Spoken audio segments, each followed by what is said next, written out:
আজকে আপনাদের সাথে নতুন আরেকটি সার্কুলার নিয়ে আলোচনা করব।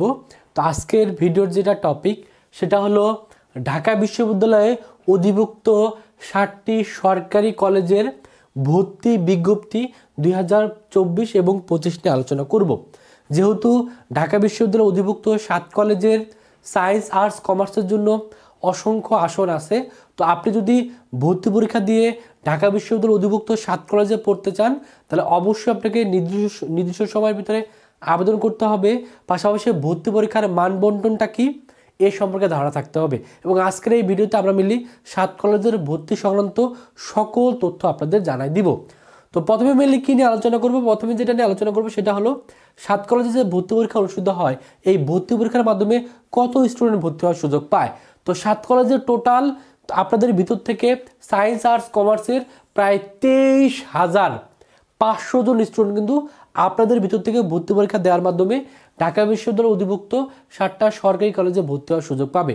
তার ভিতরে সায়েন্সের জন্য সিট সংখ্যা আছে 8,627টির মতো, মানবিকের সিট সংখ্যা সবচেয়ে বেশি 10,019টির মতো, এবং কমার্সের সিট সংখ্যা হলো 4,892টি। অর্থাৎ এই টোটাল 23,500 জন স্টুডেন্ট আপনাদের ভিতর থেকে ভর্তি পরীক্ষা দেওয়ার মাধ্যমে ঢাকা বিশ্ববিদ্যালয়ের 7 কলেজে কিন্তু ভর্তি হওয়ার সুযোগ পাবে।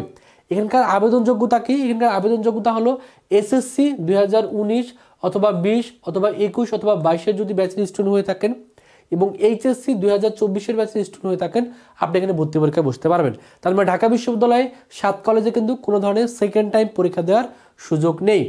আবেদন যোগ্যতা হলো যে এ ইউনিট যেটা সায়েন্সের ইউনিট, সেই সায়েন্সের ইউনিটের আবেদন যোগ্যতা হলো টোটাল এসএসসি আর এইচএসসি জিপিএ যোগ করে আপনার 7 পয়েন্ট হতে হবে। অর্থাৎ অন্যান্য বিশ্ববিদ্যালয়ে ভর্তি পরীক্ষাগুলোতে সাধারণত এসএসসি আর এইচএসসির আলাদা আলাদাভাবে জিপিএ যোগ্যতা থাকে, বা ঢাকা ইউনিভার্সিটির এই 7 কলেজের যেটা সবচেয়ে বেশি পজিটিভ দিক, এখানে আলাদা আলাদাভাবে কোনো শর্ত নাই, যোগ করে যদি টোটাল আপনার 7 হয় আপনি এখানে পরীক্ষা দিতে পারবেন।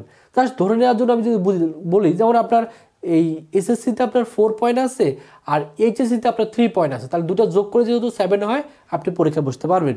বাণিজ্য স্টুডেন্টের জন্য জিপিএ যোগ্যতা হলো টোটাল এসএসসি আর এইচএসসি জিপিএ যোগ করে 6.50 লাগবে, মানবিকের ক্ষেত্রে টোটাল 6 পয়েন্ট লাগবে। এবং এখানে কিন্তু স্ব ইউনিটে পরীক্ষা দিতে হবে। অর্থাৎ সায়েন্সের স্টুডেন্টরা শুধুমাত্র এ ইউনিটে পরীক্ষা দিতে পারবে, মানবিকের স্টুডেন্টরা শুধুমাত্র বি ইউনিটে পরীক্ষা দিতে পারবে, কমার্সের স্টুডেন্টরা কিন্তু শুধুমাত্র সি ইউনিটে পরীক্ষা দিতে পারবে। অর্থাৎ এখানে কিন্তু বিভাগ পরিবর্তন করে পরীক্ষা দেওয়ার সুযোগ নাই, এখানে স্ব ইউনিটে আপনাকে পরীক্ষা কিন্তু বসতে হবে। এবং পরবর্তীতে আপনি চাইলে বিজ্ঞান ইউনিটে পরীক্ষা দেওয়ার পরে, অর্থাৎ এই ইউনিটে আপনি সায়েন্সের স্টুডেন্ট, আপনি এই ইউনিটে শুধু পরীক্ষা দিবেন, তারপর চান্স পাওয়ার পর চাইলে আপনি সাবজেক্ট পরিবর্তন করতে পারবেন, কিন্তু পরীক্ষা আপনাকে নিজ নিজ ইউনিটে কিন্তু দিতে হবে। এবং কেন্দ্রগুলো সবগুলা ঢাকায় কিন্তু আপনার কেন্দ্র পড়বে, ভর্তি পরীক্ষার কেন্দ্র। তো ভর্তি পরীক্ষার মানবন্টন নিয়ে একটু আলোচনা করি। এখানে টোটাল 100 নম্বরের এমসিকিউ পরীক্ষা অনুষ্ঠিত হয়, সময় হলো 1 ঘন্টা, আর জিপিএ থেকে নেওয়া হলো 20 নম্বর। তো এখানে যেটা বিজ্ঞানের ইউনিট সেটা হলো এ ইউনিট, এই ইউনিটে ফিজিক্স থেকে 25, কেমিস্ট্রি থেকে 25 মার্কের এমসিকিউ, ম্যাথ থেকে 25, বায়োলজি থেকে 25। তবে 4 সাবজেক্ট বা চতুর্থ বিষয় পরিবর্তে আপনি চাইলে বাংলা অথবা ইংলিশ যে কোনো একটা থেকে 25 মার্কে উত্তর করতে পারবেন। বি ইউনিট যেটা মানবিকের ইউনিট, সেখানে বাংলা থেকে 25, ইংলিশ থেকে হলো 25, আর জিকে বা সাধারণ জ্ঞান থেকে 50 নম্বরের প্রশ্ন এমসিকিউ প্রশ্ন আসে। বাণিজ্য যেটা ইউনিট সেটা হলো সি ইউনিট, এক্ষেত্রে বাংলা থেকে 20, ইংলিশ থেকে 20, হিসাব বিজ্ঞান থেকে 20, ব্যবসা শিক্ষা থেকে হলো 20, আর মার্কেটিং বা ফিনান্স এই দুটার যে কোনো একটা থেকে 20 মার্কের উত্তর করতে হবে। আর এখানে যেটা সবচেয়ে পজিটিভ দিক, ঢাকা বিশ্ববিদ্যালয়ের 7 কলেজে যে ভর্তি পরীক্ষা অনুষ্ঠিত হয় এখানে কোনো নেগেটিভ মার্কিং কিন্তু থাকে না, এখানে কোনো নেগেটিভ মার্কিং নেই। আর এখানে টোটাল পাস মার্ক হলো 40, অর্থাৎ এখানে একটু আলাদাভাবে পাস করতে হয় না, মোট 40 পেলে আপনার পাস।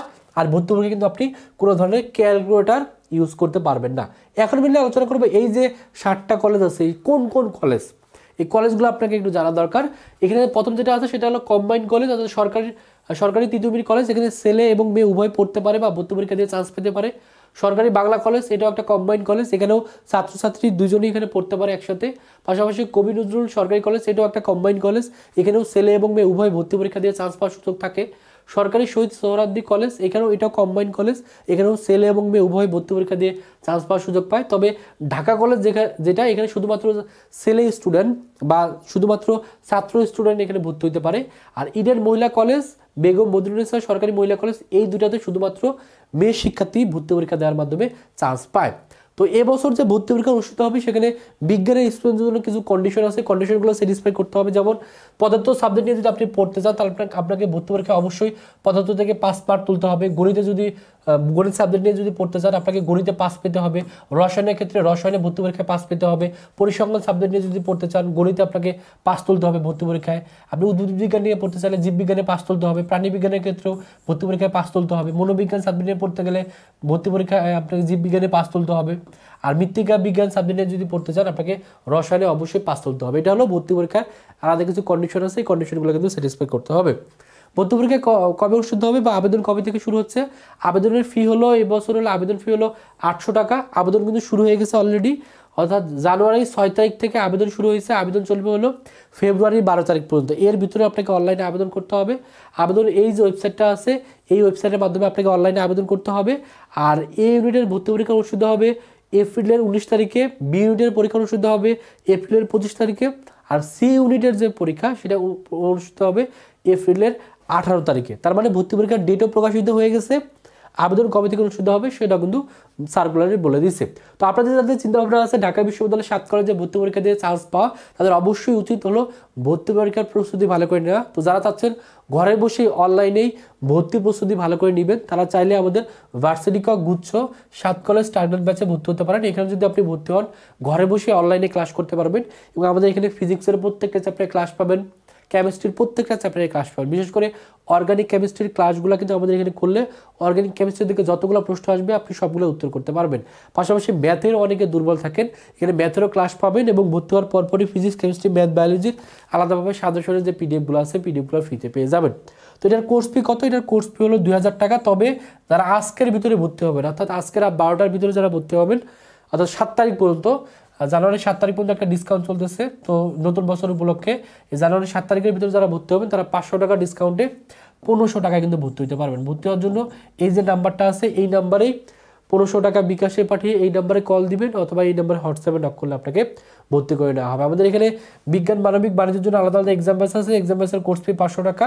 ভর্তি হওয়ার জন্য এই নাম্বারে 500 টাকা বিকাশে পাঠাবেন অথবা এই নাম্বারে হোয়াটসঅ্যাপে নক করলে আপনাকে ভর্তি করে নেওয়া হবে। তো এই হলো ঢাকা বিশ্ববিদ্যালয় অধিভুক্ত 7 কলেজের ভর্তি সংক্রান্ত সকল তথ্য আপনাদের জানাই দিলাম। তারপর যদি কোনো প্রশ্ন থাকে অবশ্যই ভিডিওর কমেন্ট সেকশনে প্রশ্নটা করে ফেলবেন। সকলে ভালো করে প্রস্তুতি নেবেন, তাহলে ভর্তি পরীক্ষা দেওয়ার মাধ্যমে আপনি চান্স পাবেন। সকলের জন্য অনেক অনেক শুভকামনা। সকলে ভালো থাকবেন, সুস্থ থাকবেন। আল্লাহ হাফেজ।